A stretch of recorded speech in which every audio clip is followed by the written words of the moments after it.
Welcome to Politics Done Right. I am your host, Egberto Willies. This is a progressive program that will take the mystery out of politics. This is the program that will encourage you to make sure government becomes we the people. Whether you are liberal, progressive, conservative, or otherwise, you get to air your point of view. We are an independent media outlet that, unlike mainstream media beholden to corporations, we only owe allegiance to you. Remember, you can also send me a tweet at EGBERTOWILLIES. That is at Egberto Willies. Let us engage. It is Politics Done Right. Well, folks, welcome to another edition of Politics Done Right. I'm Egberto Willies, your host. Thank you so kindly for being part of the show. We are going to have a great show for you today. So what's the title of the show? Democrats rout MAGA. Democrats rout MAGA. Isn't that a good way to start, especially after all the bad Biden poll news? Of course, the Biden poll news really doesn't matter because, again, this really, to be honest with you, doesn't change any of that. This was a good win, a very good win at that. And I think everybody needs to be happy with this win that that Democrats got, because what it continues to prove is that the policies that America wants are the progressive policies, and where our progressive policy, what policies are offered through the Democratic Party, progressive policies are offered through the Democratic Party, and vote after vote after vote after vote since the election of Donald Trump, we have proven that over and over again. So I think everybody needs to pat themselves on the back. We got some confirmation of things that we needed to hear. Anyhow, welcome aboard, welcome aboard, welcome aboard Eric Hayes, welcome aboard Melanie Keelan from Barcelona, Spain, welcome aboard Bridge MCP, welcome aboard E2247 in the house. How are you doing, my folks? Let me go ahead. I got to cue something up here real quickly before I continue welcoming all my great people. Lee Grant is in the house. How are you doing, Lee Grant? I see you. I see you. I see you. Who else is in the house early? Let's go ahead. Oh, Q. Come on, Q. Behave yourself, Q. There we go. All right. Who else is in the house? Who else is in the house? Let's get to the people in the house. We also have, scrolling. Michael Rodnin is in the house. Alistair Waters in the house. She says, I'm just listening today. Alistair, we want you. Yvette Avery Herod. You know, yesterday when I started calling out all the people that I've interviewed on that's a part of the PDR posse, I don't know that I mentioned Yvette Avery Herald because she was at the top of the scroll. So Yvette Avery Herald was one of the, actually Yvette Avery Herald was interviewed by Politics Done Right at least 5 or 6 times, right, Yvette? I mean, you know, she's a union woman, and hey, we need to get that going. Anyhow, welcome Yvette. Welcome Yvette. Para ver quién más tenemos aquí. All right, I think I got everybody. If I missed you, just drop a line again so it scroll in. Michael Rodnin says, hey, Egberto, I look forward to seeing the conservatives in the chat. Call Warren Buffett a socialist or a communist after this one. Yahoo Finance. Multi-billionaire Warren Buffett remains a big proponent of capitalism and believes the market system still works, but says it needs to accommodate more folks and broaden the distribution of wealth. Warren says you want to keep system where the goose lays more golden eggs every year. We've got that. Now the question is, how do these golden eggs get distributed, and what is where the system needs some adjusting? I believe in having higher income for people. Warren Buffett continues. I do not think it's at all unreasonable that the income tax credit produces at least $15 an hour, maybe higher in certain areas. Warren Buffett also previously told Yahoo Finance back in 2020, this country has the productive capacity to let people like me live extraordinarily well, or sports stars or entertainment stars, all kinds of good managers, and still make some sure that nobody is really left behind. We can do it. We have the resources to do it. For example, the top 10% of households by wealth boast $7 million on average and collectively hold 69% of America's total household wealth, according to St. Louis Fed data. In comparison, the bottom 50% held about $51,000 in average per household, adding up to just 2.5 of the total household wealth. There's a major racial wealth gap as well, with Black and Hispanic families owning about 24 cents for every dollar of white family wealth. The economy in more recent years has only seen the unequal distribution of wealth become more exacerbated. Folks who purchased homes before COVID-19 pandemic or during the years when the mortgage rates were 2 to 3% have seen their equity soar, while those who haven't bought yet are no longer sure that they'll be able to. And young people are bearing the brunt of the fallout, saddled with the student loans debt and confronted with rising prices during a time when they should be starting their careers. Look, I agree with Warren Buffett up to a point, but only up to a point, because Warren Buffett is a capitalist, nothing wrong with that. But Warren Buffett's claim to fame is also to live on the back of others. Yes, he manipulates and invests in capital and all of that. And by doing so, it gives him an inordinate amount of power over those people who actually invent, those people who actually manufacture, those people who actually do everything. So while his sentiment is good, he is saying, I got it, now I want to share it. But how did I get it is what I like to speak about. So I always revered Warren Buffett for wanting to give back. But my thing is that the capitalist structure has an inherent problem in that the worth created by the average American citizen, whether it be the inventor, the professor, the teacher, the doctor, the ones that are actually producing that which the capitalist funds themselves from, creates a lot of wealth for those that I call the undeserved. In other words, if I invent something for a company right now, the company and myself own the patent, and the company capitalizes on it, and the company makes shareholders and a lot of people ancillary to said invention make all the cash flow, all the money, they make the money on that. And the actual makers of the product, the actual people who infuse the knowledge to make the product, to make the invention, to create the thing, they are not rewarded as, let's say, the Warren Buffett or the Bill Gates or the Elon Musk or all these guys are. It's a paradigm shift in thinking. I know it's difficult for some people, after having been indoctrinated into revering Warren Buffett or revering Oprah Winfrey or revering all these people, to really say, did they really earn it? You know, when Warren Buffett says, I work hard for this money, it's a lot different than the guy inside of that oil tank scrubbing it and making $30 or $40 an hour. When Warren Buffett invents in, the company who hires that guy for the tank and makes very little. How fair is that?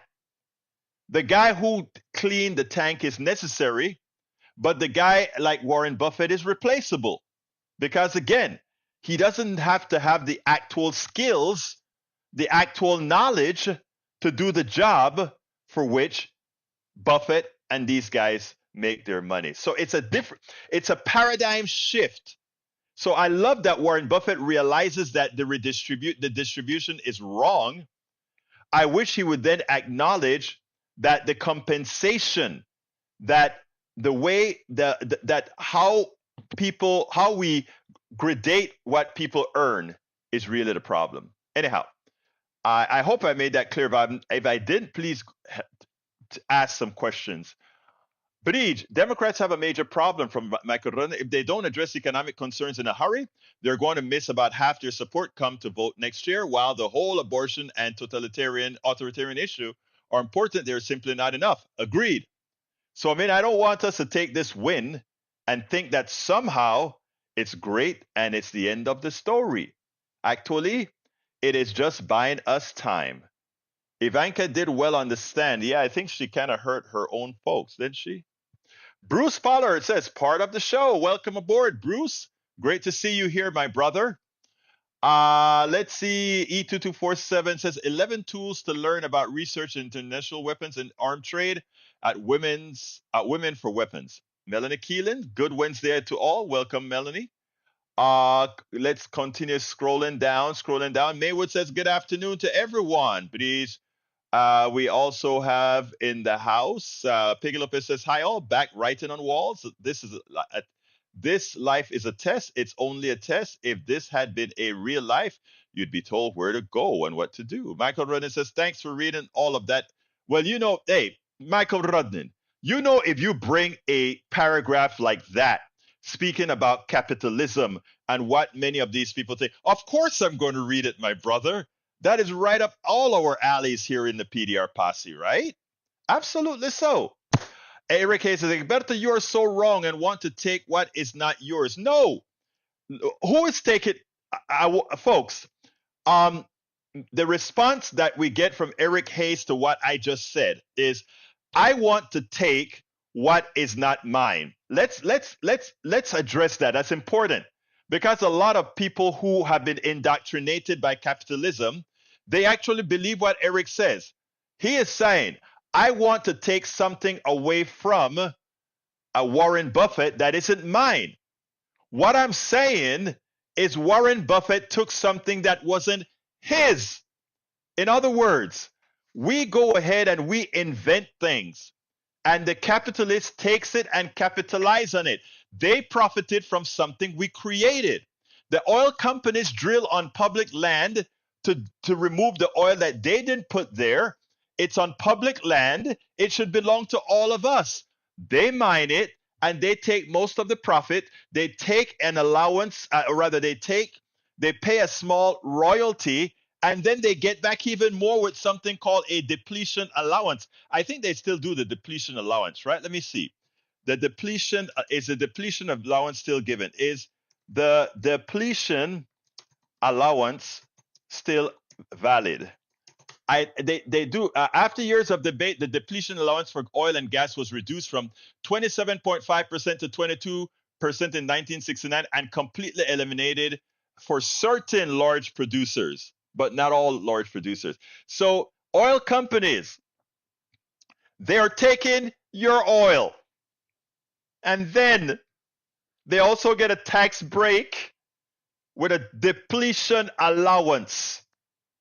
In other words, since you're taking oil out and there's less laws, you can take a tax break because there's less oil in the ground now. So you get a depletion allowance.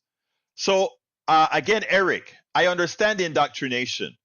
But again, we have designed a system that favors those with capital, and the people who actually do the work, they don't get rich off of doing the work. It's not jealousy, it's a fact. Let's see. Let's continue. Oprah Winfrey, I usually use Oprah Winfrey because uh, she has made a lot of money, a whole lot of money by using her voice, right? But the person who invented the microphone and the cameras and the lighting, and those people who make her look good, and those people who created the subjects that she made her fortune on, they're not rewarded. They got a salary one time and that's it. But then the way we created our patent system and our copyright system, that which owns that, they can make money on it over and over and over again. In fact, that's why you have the writers striking, because they are saying, wait a minute, we wrote this stuff and it's making royalties forever. And we get nothing, and all the corporations make a little piece of money off of all of it that it makes in the future. It's not fair at all. It's not fair. Michael Cisak, Egberto, you've claimed that the leftist policies are highly popular. If that is the case, we should make them completely voluntary. That means paying. Look, again, the people are voting for it, right? Did they vote for it? End of discussion, dear brother. End of discussion. Let's continue. Tom C says, Gates, Bezos, Musk, Buffett, etc. all won the capitalist lottery. No problem. Just make sure they pay their fair share in taxes to help the poor and give the sick. I want them to pay you're right, their fair share, which is most of it, because their fair share shouldn't be the share that all of us actually made. I agree with that, with contention. Mike Cisak says, Eric Hayes, Berto's viewpoint is of a communist. No, it's of a humanist. somebody who says, don't take advantage of the other person. I get it. According to Marx theory, surplus value is equal to the new value created by workers in excess of their own labor costs. No, no, no, no. Let's look at it factually. If I created the product and you just went ahead and said, let me give you a fixed amount for that product, and then forever on I make money on the royalties of that product, it's not what you did that made it. The person that invented it made it. Again, but it's how capitalism works. All right. The ultra wealthy, let's see, being ultra wealthy is like winning the lottery. If you are, I won $1 billion in a Powerball, we'd immediately pay taxes on the windfall. Exactly. But the ultra wealthy find loopholes to avoid any taxes. Exactly. You know, in Texas, we just passed the law, right? In Texas, we passed a law, a constitutional amendment that says the legislature, because they know they won't hold the legislature forever, the legislature will not be allowed to tax people's wealth. In the Constitution, we voted for it. We supported it. It's crazy because every American citizen who owns a home, who owns a car, who owns any asset like that, they pay taxes every year. Every year you pay a property tax. That's a wealth tax. But if you own stocks like the wealthy or own certain real estates, since it's an investment, you don't pay taxes on it because it would be a wealth tax. And that's the kind of things we do. We fool the American people into believing that they're protecting something that will help themselves, when in effect it's just something for rich people. Anyway, this morning I gave a rant that I want to play right now because, again, it behooved me. And I said every day until the Israeli issue is taken care of, there is a rant that I will do. And this one is one that I did at KPFT this morning. And I'm going to play this. It's about 16 minutes long. Take a look at it. We can continue chatting in the chat as we go by. But I want you all to please, some of it you've heard. I included Panama in it. Some of it you heard, but I think I changed it contextually. Check it out, and then we'll take it on the other side. I said that because of certain issues, I really don't want to get deeply into the Israeli-Hamas debate in a particular fashion, but with somebody with a megaphone, I think it is responsible for me to go over some human morality. I think it would be wrong for not making certain statements. It would be wrong because when we have airwaves being politicized in a manner that silences people, it is a hurt on democracy. And not only on democracy, it's the hurt on humanity.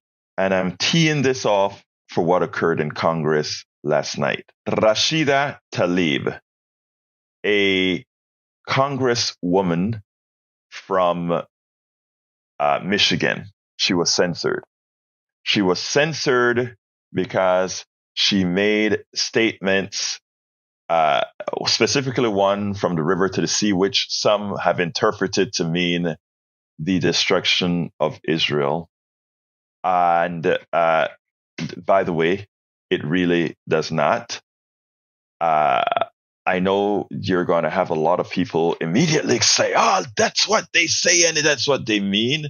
I mean, look, it's even in those words are even in the Jewish manifesto for actually that particular definition. But anyway, she got censored yesterday. But before she got censored, she gave a passionate speech on the floor. She is the only Palestinian inside of Congress. I'm not looking for a debate here, my brothers and sisters. I just want to state a few things here. Before I became a naturalized citizen, and many of you know the story, but for the new people that are coming out here, you will hear a part of the story that I like to mention to people when it comes to humanity. as a citizen, rather as a born a Panamanian citizen, naturalized American now. In 1989, I was here in the United States. My father was still alive and lives in Arco East, right across the street from Colon. I have relatives living in Panama City. Manuel Antonio Noriega was the dictator of Panama. They like to call him a dictator. It's not that black and white there, but he was a dictator of Panama, and he had all kind of alliances with the American CIA, and they would have agreements for spying on people, all that kind of stuff. But there was one ask that the CIA asked of Noriega, and he didn't do. And it was also known that he kind of laundered money for the drug dealers. I mean, like a lot of our banks launder money for them. And anyway, so they created pretext to get Noriega out of power. But the pretext is immaterial, what they used to get out of power. I want to talk about the humanity here. So there's one person that America claimed that they wanted out of power because they were, laundering money for drugs in America. They didn't say, let's teach Americans not to use drugs. They said, this guy is providing the supply or allowing the supply of drugs to the United States. We're going to take him out. And in the process to take him out, we used the military might of the United States to bomb the smithereens, specifically out of 3 cities: Colon, Chorrillo in Panama City, and David. They wanted to take out the cuartels. That's the places where the militaries not the military, the Guardia Nacional, the National Guard of the country was, the major parts of it. So they took it out. But they didn't only take out the military portions, but around these bases, like in many other Latin American countries, there are a lot of tenement buildings, etc., where thousands of people live. So as these bombs were let go indiscriminately, thousands of Panamanians were killed, died. Thousands of Panamanians died. And they did a lot of cover-up. They created big pits where they threw all the material from the Guardia Nacional and all these things into the ground. I don't think a lot of you hear these stories on our regular mainstream media channels. You hear bits and pieces about it, but you don't hear about it in detail. But I bring that up to tell you that has been our modus operandi, our military's modus operandi. That has been the way. Colin Powell always spoke about whenever you're going to go in to do massive damage, in other words, so that nothing happened to our people.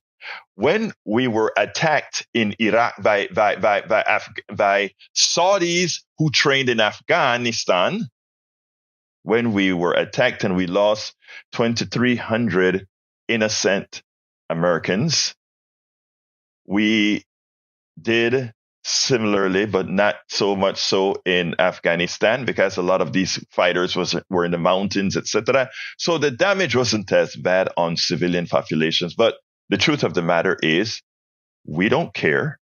We never cared.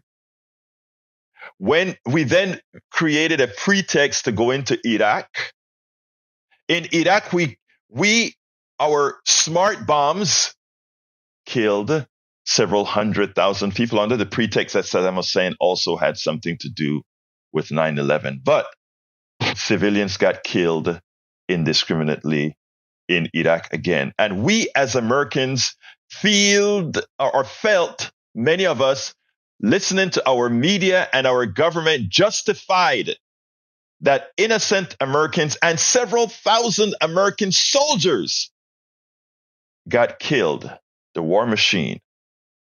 Because 2,300, Eric says I'm wrong. He says it was 3,000 Americans got killed.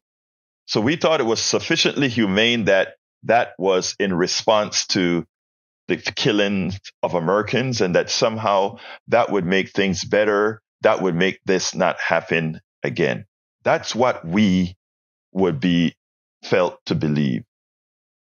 But at the same time, folks, at the same time, all those brave firemen, all those brave officers that went ahead and cleaned up New York, and in the process of cleaning up New York, in the process of being in that bombed area, got ill, got sick, got all kinds of diseases. We care so much about humanity that we couldn't invest a few $billions in giving those folks they had to fight so hard. Even Jon Stewart and everybody had to fight for our Congress to give these guys the money for their health that was caused by this explosion. But we had no problem sending monies to the war machine that continued to do its thing. And this story can be repeated for Grenada. This story could be repeated for Haiti. This story could be repeated for many countries that we have invaded across the world. So then comes Israel. And we had Hamas, who goes in and murders terroristically 1,400 Israelis. And Netanyahu, who really one has to consider a war criminal, not only for what has occurred since those 1,400 innocent Israelis were killed, but for what he has been doing in Gaza and the West Bank for several decades. You have this guy go in to Gaza after 1,400 innocent Israelis are killed, and he goes into Gaza and decimate 25% of the infrastructure, buildings, everything decimated, and claims, well, I tell them to leave. I tell them to go south. But if they go south, they are bombed as well. Even yesterday, I cut off their food. I cut off their water. I cut off all these things, humaneness, humanity. On TV yesterday, one of their representatives on the war team said specifically when asked, now that all this is occurring to help solve this problem, will you create a two-state solution? He said that it's too early to talk about that. We have to re-educate Palestinians first. We have to re-educate them as to what is right first. He said that on MSNBC yesterday. No other country in existence, we talk about a country, the people of one country does not have to like the persons of another country to be a country, but we have to re-educate them to like us. And if they do, they can become an independent state. Of course, I ask everybody to look up, to study about the formation of the country, the new country of Israel a few decades ago. I am asking everybody that is listening to my voice not to jump to conclusion or jump to calling somebody anti-Semitic because they just look at what's out there and look at the facts. I'm saying, let's look at humanity. Let's look at what's right. I started this subject with Rashida Tlaib being censored by the Congress. Not even all the Republicans voted to censor her. In fact, we had a Republican guy out of Colorado that's retiring now, of course. He voted again. He voted to table it, and he said, we can't be doing this because somebody's exercising differs in the way they see things, the way their opinions are. I've spoken to Rashida Tlaib personally in the Philadelphia Netroots Convention. And I can tell you, we even spoke about her stance on Palestinians, etc. The woman is not anti-Semitic. What she is somebody who understands the pain that Palestinians must live in their open-air prison in Gaza and in the West Bank. Until we get honest about humanity, about the belief that all people have a right to life, that all people's life are of equal value. All people's lives are of equal value. We will continue to have the events, Hamas, Israel, America, etc. And we as Americans, we have to also tether our own military. Because more so, how can we ask Israel? Israel just came back to us. Netanyahu was right when Biden says ceasefire. Well, he didn't say ceasefire, he says pause, but he really means ceasefire because he understands what's going on in Gaza. When he said pause, all Netanyahu had to say is, Brother Biden, who could tell Bush to pause in Afghanistan and Iraq? Who could ask Bush number one to pause in Panama in 1989? Who could ask Reagan to pause in Grenada in 1980 something? I don't remember the date. And in fact, I did an interview with an American citizen 2 weeks ago who went through what occurred in Grenada when the United States invaded Grenada as well. Over here in the United States, there is a war on critical thinking. There is a war on asking folks not to sit back and just accept the standard line that we're told, the indoctrinative line that is told to us. And it's not the American citizens that are at fault. It is our media. It is our information networks that's controlled by a plutocracy whose intent on keeping us less than informed, in keeping us in a fashion that are fashions that are unable to think critically, that are unable to look at things the way they should. And you know what? There are many countries around the rest of the world, they don't have that restrictions. They don't have an army. They don't have bombs. They don't have all those things, but they have people who think and they understand what is occurring in the rest of the world. But they think. They think. And while we sit back, indoctrinated, we suffer the consequences, both financially, both with our lives, both with everything, because we are uninformed on issues. And when somebody comes out there and try to change and make us more informed, most of the times, or many of the times, they are beaten down. Rashida Tlaib is no anti-Semitic person. Rashida Tlaib is a person who is watching her people, the skulls cracked of kids. She's watching the arms and limbs decimated on kids and adults, and having a visceral reaction to look at people who look like her being treated like trash, not just after the vicious killing of 1,400 people in Israel, not just after that incident, but a continuum over decades. And many people around the world see this happening, and folks find justifications for it. All right, folks. Again, another painful assessment of where we stand. Anyway, before I move further, Bridge points out that, let me read it, because she points out that Egberto, Biden called for a 3-day stop, and Blinken said Israel must stay out of Gaza, etc. area after it's over. Well, I mean, I know they said that, but I want you guys to read something, because here's what, and yesterday I told you I would look it up, and I did. This is what the article, this is what El Señor had to say. I'm speaking about, thank you so kindly. Truth is truth. Thank you, Egberto. Gwendolyn Douglas, thank you so kindly for being our newest member of the PDR posse.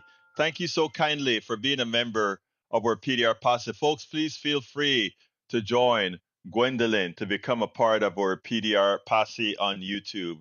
Anyhow, folks, I want to read what Netanyahu had to say because he thinks he has the United States in the palm of his hands. He said, look, the tape was shot. Well, let me read the beginning. Netanyahu, US says, US is easily manipulated. Here's what he says. The tape was shot during the early stages of the Second Intifada when violence between Israelis and Palestinians was escalating. Netanyahu was speaking with settlers who lost family members to Palestinian attacks. Ariel Sharon, the Israeli prime minister at the time, had recently deployed additional Israeli troops in the West Bank.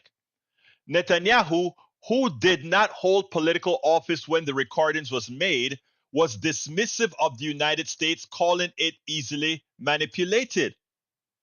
I know what America is, Netanyahu said. America is a thing you can move very easily. Move it in the right direction. They won't get in the way. Netanyahu also spoke extensively about undermining the Oslo Accords, the agreement signed in 1993, which set up a framework for future Israeli-Palestinian negotiations. The Oslo Accords specified that Israel would be allowed to keep military zones in the West Bank. In any future agreement with the Palestinian Authority, Netanyahu told the settlers he would use the loophole to retain large portions of Palestinian territory. I'm going to interpret the accords in such a way that would allow me to put an end to this galloping forward to the 67 borders, he said. How do we do it? Nobody said that what defined military zones were. Defined military zones are security zones as far as I'm concerned. The entire Jordan Valley is a defined military zone. In the recording, Netanyahu described Bill Clinton, the former US president who helped negotiate the accord, as radically pro-Palestinian. That is who we're dealing with. That is who we're dealing with. That is, they like to call Palestinians animals. That is the animal that we're dealing with. That is the person causing the deaths of 10,000 innocent people. We can tiptoe and play games and try to not upset some because of the fear that somebody's going to call you anti-Semitic. Fear not. Have your Jewish brothers and your sisters by your side as you say these things. Today on Democracy Now!, there was a Holocaust survivor. This morning on Democracy Now!, there was a Holocaust survivor stating that what Netanyahu was doing was genocide. And she said, as a Holocaust survivor, an 87-year-old woman, she lived it. And she said, no, baby, no. What's being done is wrong. Bridge MCP says, Israel considers the leadership of the West Bank to be its legitimate negotiation partner for the Palestinian territories. No, they consider them a stooge. Remember what Netanyahu did. Netanyahu indirectly made sure that Hamas, a radical terrorist organization, kept power in Gaza, made sure that the Palestinian Authority was very weak so that he would have an excuse to say, hey, no two-state solution. You can't negotiate with Hamas. They're a terrorist organization. And look how weak the Palestinian Authority is that nobody listens to them. Hezbollah is out there. Again, they're playing games as they populate with settlers over and over again. How long do we just tolerate that and sit back and take it because of the fear that we have? Somebody's going to say, by criticizing Israel, you're anti-Semitic. Well, luckily, my Jewish brothers and sisters are right by my side. The ones with a heart, right by my side. Tim Danahy said, is there any merit to Hamas simply surrendering with conditions? They won't do. Hamas is a terrorist organization that doesn't, in my opinion, fall under what Israel falls upon as a as a country with responsibilities. So I don't think Hamas, the only thing for Hamas is if for some reason they don't get themselves killed, they'll make a deal. But I mean, don't you think Hamas knew that, that with Hamas and the other ancillary organizations, that killing a lot of Israelis would have brought this demise onto them? They knew what they were doing. They knew that Israel was going to use that as an excuse to blow stuff. They wanted attention. And they knew that a lot of innocent Palestinians would get killed. When Netanyahu says that, he's right. Hamas doesn't care. I understand. Hamas doesn't care about. They have a goal. They don't want the existence of Israel because they believe, again, that that land belongs to Palestine. Israel was piped back in by Great Britain and the United States and all of that. They threw the Jews back on the land as far as Hamas is concerned, their land as far as they're concerned. They knew this was going to happen. Hamas knew this was going to happen. Bridge MCP says, Egberto Willis, you read the last of the comment I wrote, not all of it. Whoa. Where is it? Okay. Which comment is it? Let's see. Egberto, the British government in the history books displayed Irish with tails like monkeys. I didn't know that.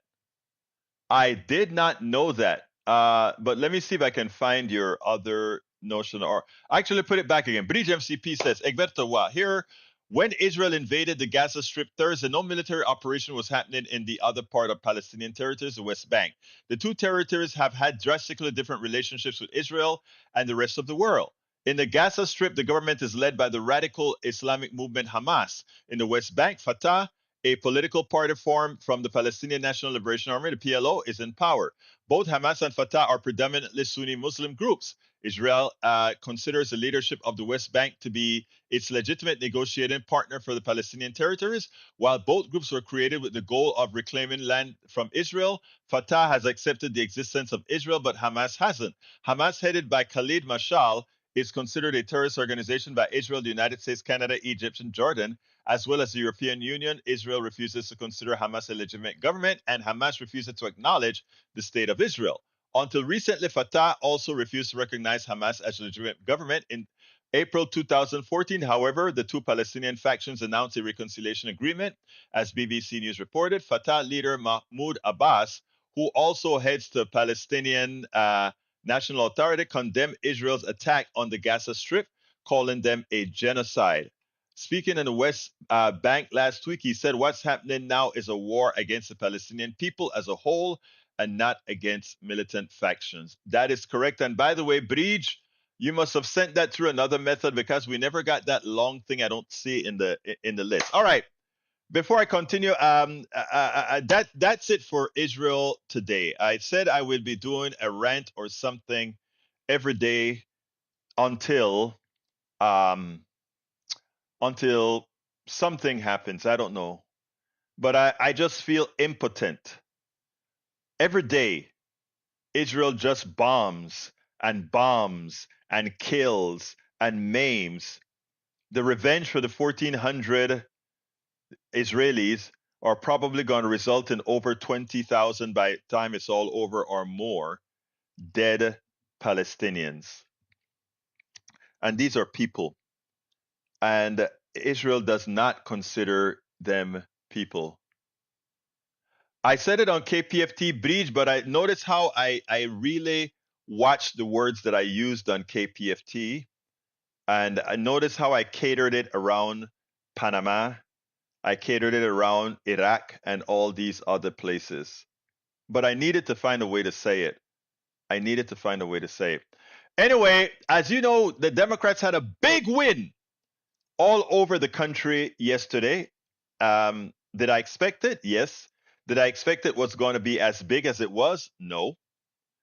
But I tell you what, now that it's been consistent, off-year elections, Democrats win. On-year elections, Democrats win. Elections that Democrats should lose, Democrats win. And, Torum has had it. The Republicans have had it. They think something is wrong. They no longer want it. Here's what they have to say about it. and you are going to find this quite distressing. As Republicans continue to lose, they realize that they have a new enemy. And who is that enemy? That enemy is democracy. You don't believe that they believe democracy is the enemy? First of all, we had Donald Trump, after losing the election, going all out to try to say the election was stolen. The election was stolen. Of course, every turn, every twist and turn proved that no, the election wasn't stolen. You lost. You not only lost, you lost by 7 million votes when you tried to be reelected, and you lost by 3 million votes or so when you even got elected. The people don't particularly like you.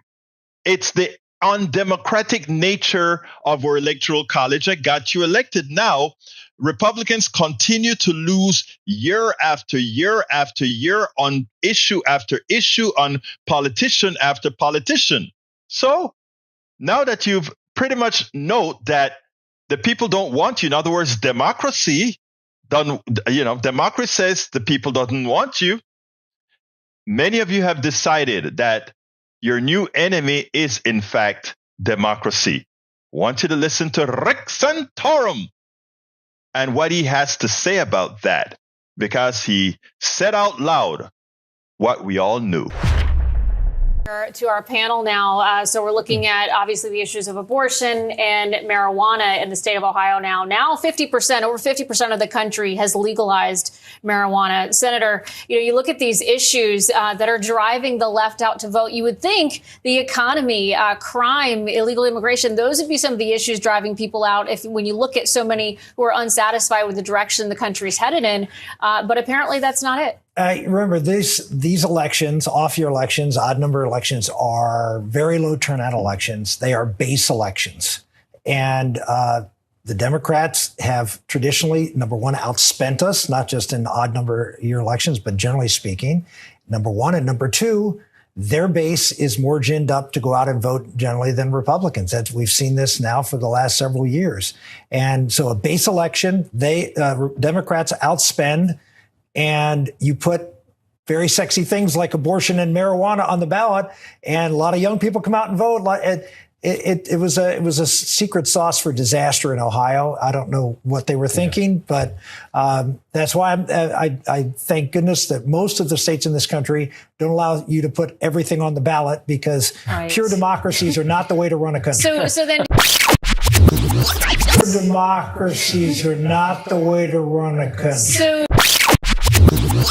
Democracies are not the way to run a country. So then, Rick Santorum, democracy is not the way to run a country. Well, he said pure democracy, but what other democracy isn't but a pure democracy, if that's what we should really have? Pure democracy? What you're saying is if you don't win, that somehow, if you don't win, hey, baby, something is wrong. Are you kidding me? Are you kidding me? He said it out loud. Donald Trump put the country at risk by trying to say democracy is his enemy. That's what we have to work with. We spend a lot of time. Yeah, exactly. Pure democracy. Doesn't work in a democracy. Wow. So you keep losing instead of changing and trying to appeal to the people and try to find what the people want. What you're going to say is pure democracies don't work.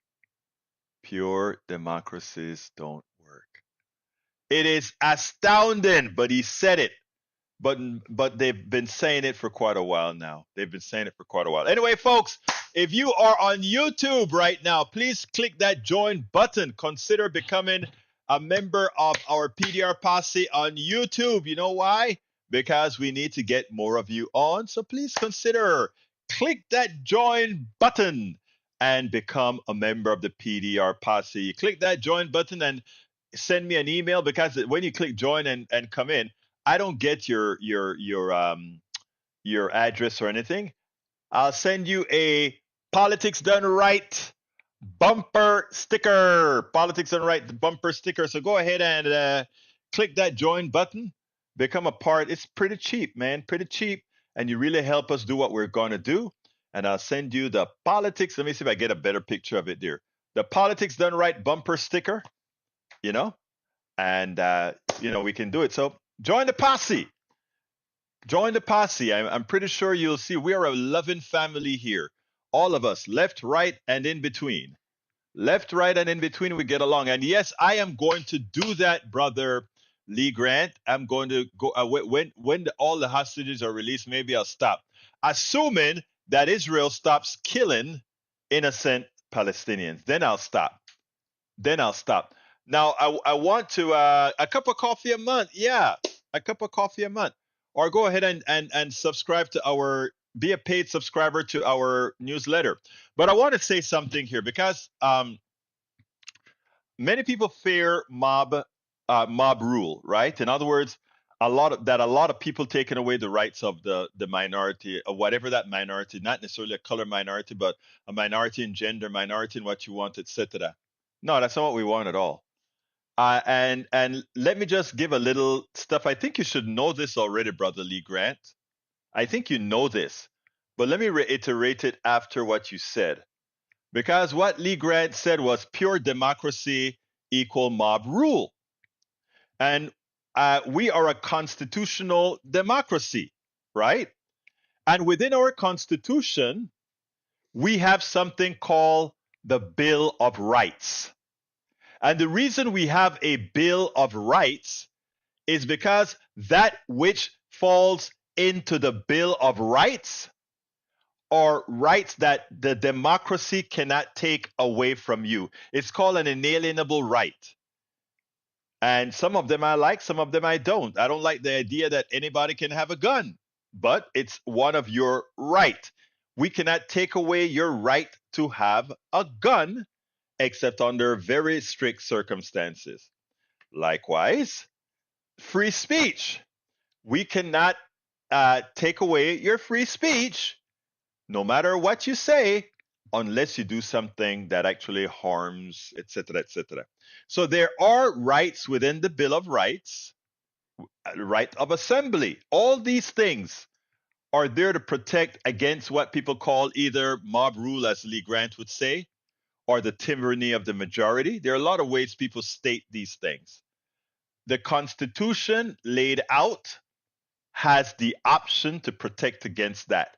But everything else should fall under the democracy.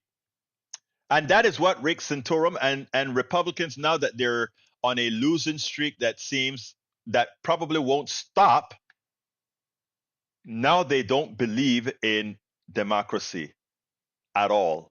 And Rick Santorum is saying it. It is many others saying it. If we can't win, there's something wrong.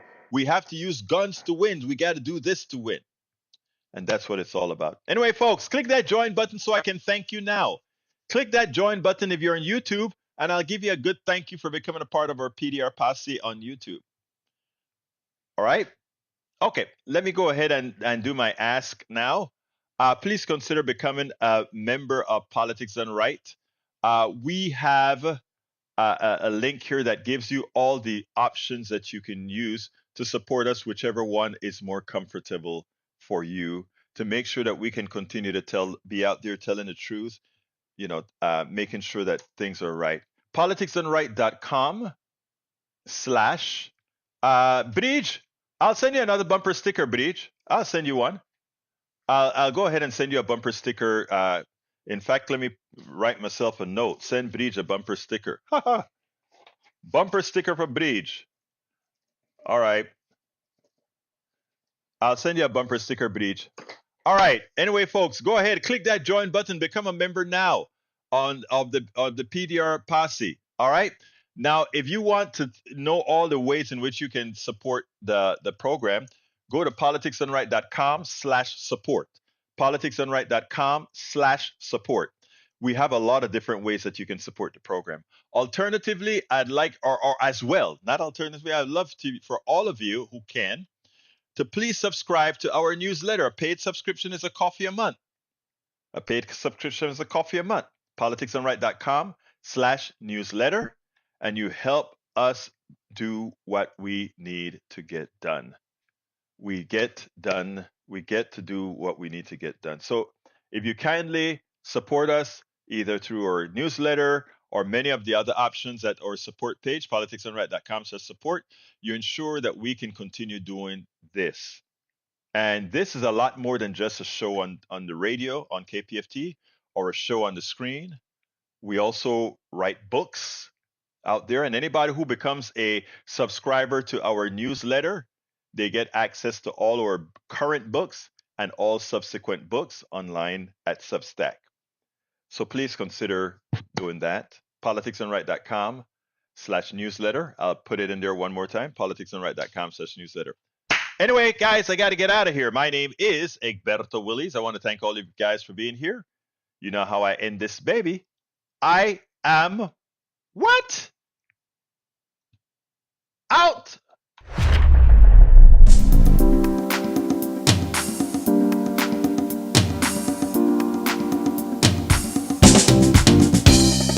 Welcome to Politics Done Right. I am your host, Egberto Willies. This is a progressive program that will take the mystery out of politics. This is the program that will encourage you to make sure government becomes we the people.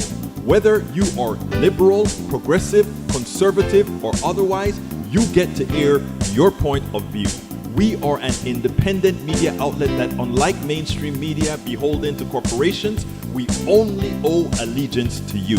Remember, you can also send me a tweet at EGBERTOWILLIES.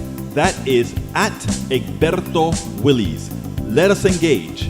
It is Politics Done Right.